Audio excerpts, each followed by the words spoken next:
Hi, I'm Lou with another episode of My Car Story. Today we're out in the western suburbs of Chicago, and with that I'm with Marc Vernon. Marc, good to see you again. Lou, good to see you again.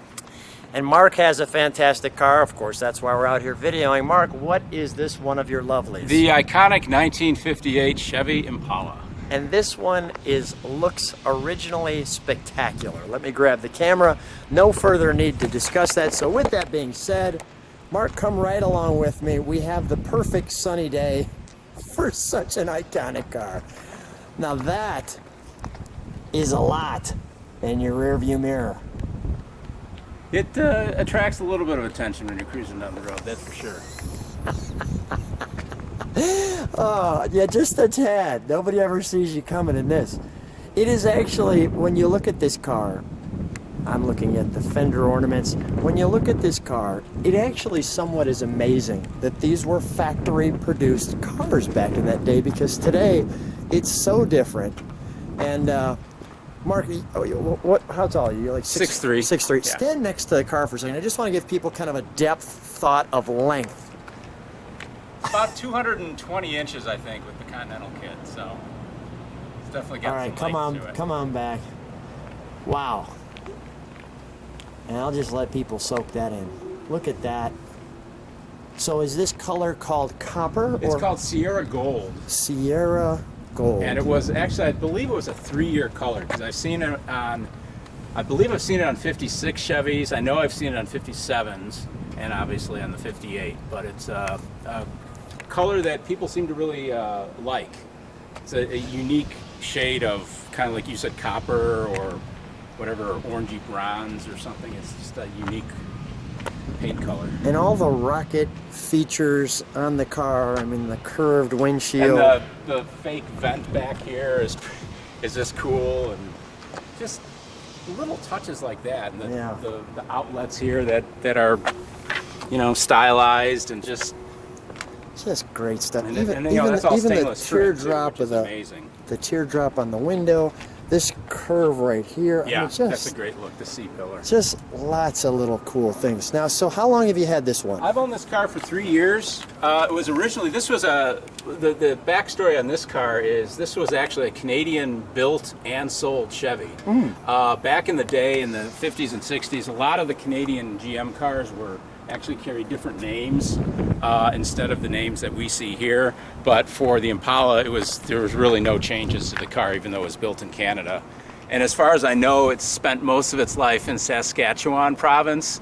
It was restored in Canada in the late 90s, and then it was imported into this country, and it's been in the States ever since. Now the Continental kit, show me how this works to get, so to speak, back there. To get into the trunk, you just pull this lever up, and then the lever wheel up. just tilts. And the wheel tilts. Yeah, and the gas cap is right here.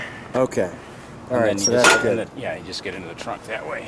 Of course, the Continental kit and the skirts. When Andrew Graham sees that I'm looking for the gas cap, he'll have something to say on that. So now he'll laugh when he heard me say that. So, all right, let's open her up, shall we? This is the inside of this car is nothing short of a parade. The door panels, the headliner, the sun visors, those are all original. The seats have been redone in new old stock fabric. Completely correct, completely as it should be. I just love the door panels with the copper pieces. Just the interior, crazy. Even that back hump right there. And that's metal. That's not fiberboard. That's metal. Yeah, this is just a really. I mean, even how Marc has the seat belts set up. Those were obviously added by previous owner because they were not part of the factory package. But you can see it says GM of Canada. Yeah, it is. Really, really wonderful. You have the Impala there. And look at the steering wheel. Easy to blow the horn. And look at this dash. And believe it or not, since this is a Chevy, this interior is not as flashy as like a 58 Buick, which has just even more bright work and more chrome on it. This is almost subdued compared to some of the other 58 GM products. But yeah, thank goodness they toned it down. Yeah, I mean, exactly. Yeah, because this is just spectacular. And you shared with me too the first year for the Impala. Correct. The first year for the Impala, it was actually an option package in 58. And it proved so popular that GM brought it out as its very own model in '59, and of course it's been with us ever since. So that's another thing that makes the '58 Impala especially iconic, is because it's the first year for the name and still around. I just want to kind of, if I can get people's kind of vision of what that looks like to look out the dash on this one. That's nice. Okay, let's pop the hood. The biggest question I get at car shows with this car is does it have the 348 in it? And I'm like, no, it's the 283. So, all right. So the 283. So this was actually the base engine for the Impala. It's a 283 two-barrel, and it's got the 2-speed Power Glide automatic. And I like it because it's got plenty of power. The 283 to me, again, and not to overuse the word iconic, I mean, this engine is just a classic. I mean, they made something like 100 million of them in the last, 50 or 60 years. Yeah. So parts aren't a problem.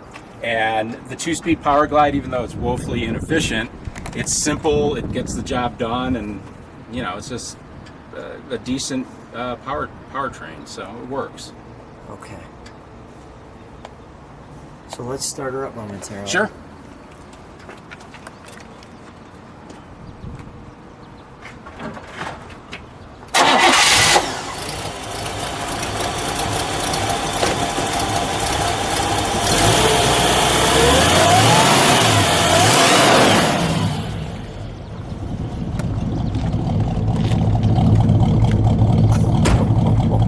Resonator tips on there, so what a nice little yeah, rumble. It has a nice little gurgle to it. Give me one more rev on that one.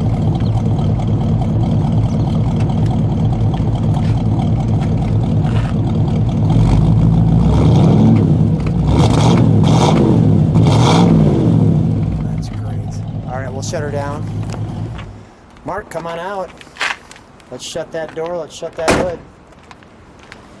So I got just a few more questions for you. Stand right next to her. We'll get you right in the sun there. So what's the obvious question? Why this car out of all the cars in the world again? I've always honestly just loved the '58 Impala. I love the body styling, just the way the car looks. And it's just a neat car. It's just something that I was really drawn to, and I'm a two-door guy, a two-door hardtop guy especially, and that's what this is. So it just fits what I like. Last question, what's the reaction that people have when they see you in this? They love it because it's big, it's flashy, it's something that they haven't seen in years, and it just harkens back to a time that is no longer, and it just gives people a nice feeling, like those were the days, kind of. Yeah, Mark, spectacular car. As usual, thanks for being on My Car Story. Thanks, Lou. Appreciate it.